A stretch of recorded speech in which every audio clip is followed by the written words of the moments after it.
Привет отново. Точка 6, едно от модул 1 е един много важен глагол, той е неправилен, затова и го обяснявам по-подробно. Глагола тенер. Това е имам. Глагола за имам. Ние много често трябва да казваме неща свързани с имам.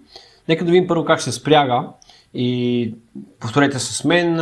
Нека да видим, значи то е аз имам yo tengo. Yo tengo. Аз имам.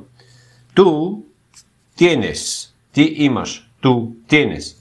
После él, той, él tiene. Él tiene o ella tiene. Той има, тя има. Vale? Nosotros, ние, nosotros tenemos. ¿Sí? Вие имате. Vosotros tenéis. Vosotros, вие, vosotros tenéis. И накрая ellos, ellas tienen. Ellos, ellas tienen. Декоро така, че глагол е, да, пак да повторя. Yo estoy, tú estás. Perdón, това беше стар. Tener. Yo tengo, tú tienes, él tiene, nosotros tenemos, vosotros tenéis, ellos tienen.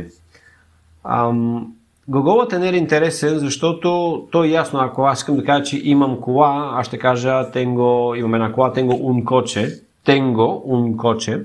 Ако искам да питам, имаш ли братя, това са примери от урока. Tienes hermanos, имаш ли братя? Виждам ли как вкарвам интонацията? Tienes hermanos, защото не е едно и също да кажа tienes hermanos, което е една фраза, която с нея казвам, че имаш братя, докато друго да кажа tienes hermanos. Чудесно. И по същия начин има упражнения с тенер. Сега, тенер е важен глагол, затова го обяснявам отделно, защото с него имаме доста фрази и имаме изрази, които на български нямат много смисъл, но на испански се казват така. Например, на български казваме студено ми е. Глагола съм, студено ми е. Докато на испански е tengo frío, имам студ. Логика, не знам. Но на испански се казва така, tengo frío. Това се казват идиоматични изрази. Няма значение, просто трябва да ги научите как съм ги направил в модула. Има много фрази, например, горещо ми е tengo calor. Студено ми е спи ми се е tengo sueño. Имам сън. Но на испански така се казва. Така че прегледайте тези фрази, те се използват в ежедневието, в ежедневния испански език. Добре. Има доста примери, така че упражнения, прегледайте ги, ще са ви полезни. Добре, до следващия глагол, който всъщност ние в точка 6.3 от курса обяснявам на испански как питаме за годините, защото на испански също използвам глагола tener, имам за годините. Например, на колко си години, на испански питаме колко години имаш. ¿Cuántos años tienes? Виждаме ли разликата? ¿Cuántos, колко, años, години имаш? Tienes. ¿Cuántos años tienes?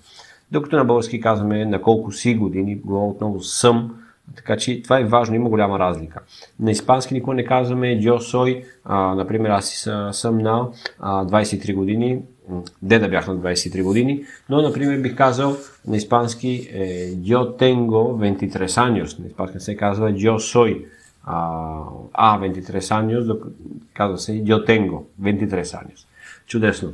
23 години. Каква хубава възраст. Прегледайте, също съм ви приготвил един разговор, в който може да видите как хората как се питат за годините.